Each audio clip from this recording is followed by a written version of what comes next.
Rwanda,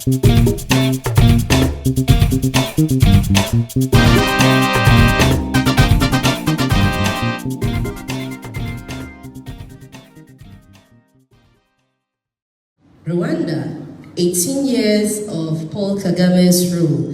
It's still going well. He started as the military, fight them all, Tutsi, Hutu, they are killing us things, and he was quite mean in a lot of ways, but he's been president of Rwanda for a while now, and I would say he's doing quite well. But this is still 18 years, and he already changed the laws, the constitutional laws, to allow him another 15 to 17 more years. So he's highly likely to spend 32, 38, 40 years in power. And what I envisage is that they will go from this beautiful Rwanda that is working so well to another country where they are suffering. Let's bring it home to Nigeria, because that's where we all end up. We are very lucky. We are very lucky because for whatever reason, all our differences, all our wickedness, we manage to work it out so that nobody at all can make us suffer for too long. We get rid of them somehow. And that is good. And that's where we need to build from. When Obasanjo first became head of state, he was 38, 39, I actually thought, but from what Feladroche said, he was actually just 38, going to be 39, as head of state, uniform, military. He came back. When he came back, he was 62 as the civilian president. We didn't suffer too much. We suffered, but it wasn't too much. It wasn't the worst of all the leaders we had when he came back as a civilian. Then he left, and Yar'Adua took over. Yar'Adua was 56. Yar'Adua would have done well, I think, but he was too sick to do anything, so he died too soon. And then Goodluck Jonathan took over. He was 53. So we've gone 62, we've gone 56, we've come down to 53, and that 53 is still younger than some of us who are claiming youth, trying to remove them. Jonathan didn't do too well, but he was definitely nowhere near as bad as what we have today. What we have today, in my opinion, is the worst we will ever have. Is the worst we have ever had, and it is the worst we will ever have. We will not take it. Nigerians do not take it. When you come in and you do not perform for some reason, the people who designed our laws designed them so well that you cannot entrench yourself. Abacha couldn't do it. Buhari cannot do it. We will remove him. But what I want us to understand is that it's not about just removing Buhari and replacing with young or new faces. It is very, very important that we think about the quality of these new faces, of these new, younger generation leadership we are wanting to replace Buhari with.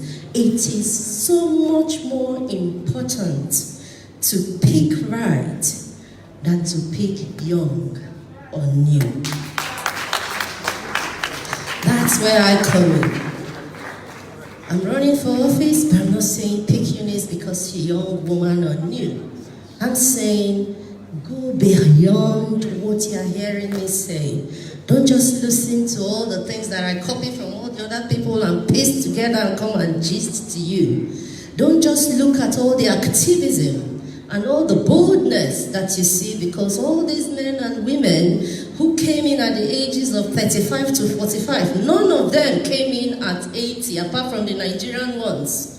All these people whose citizens are dying and suffering came in at the ages of 35 to 40, and they sat there.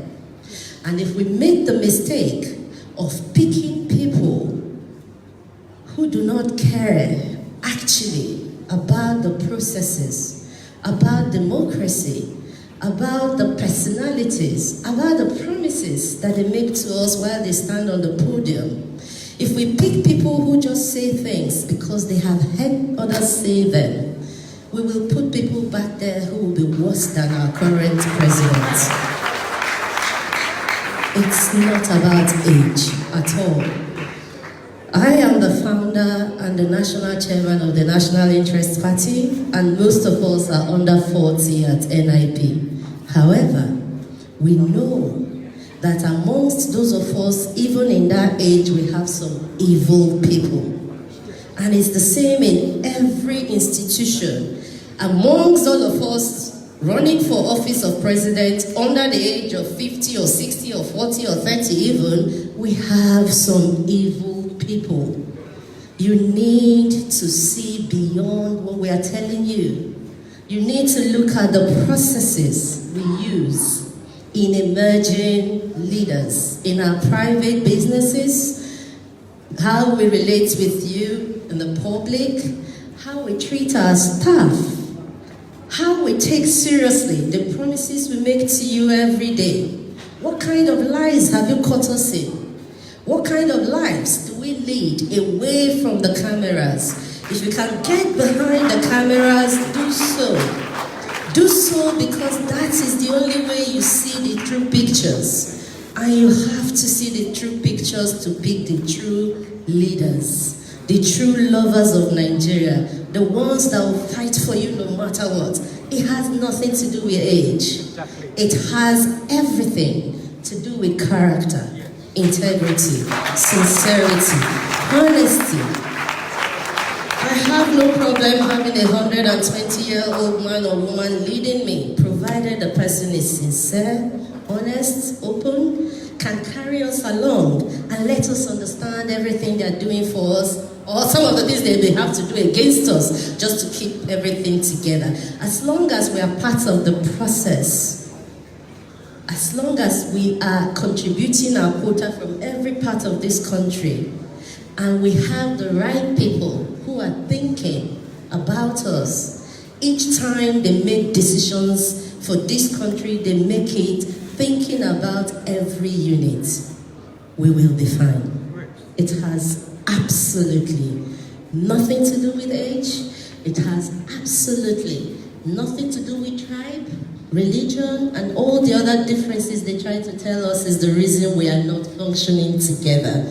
We can function together, and we will function together provided those of us who have the opportunity to make the choices, make the right choices.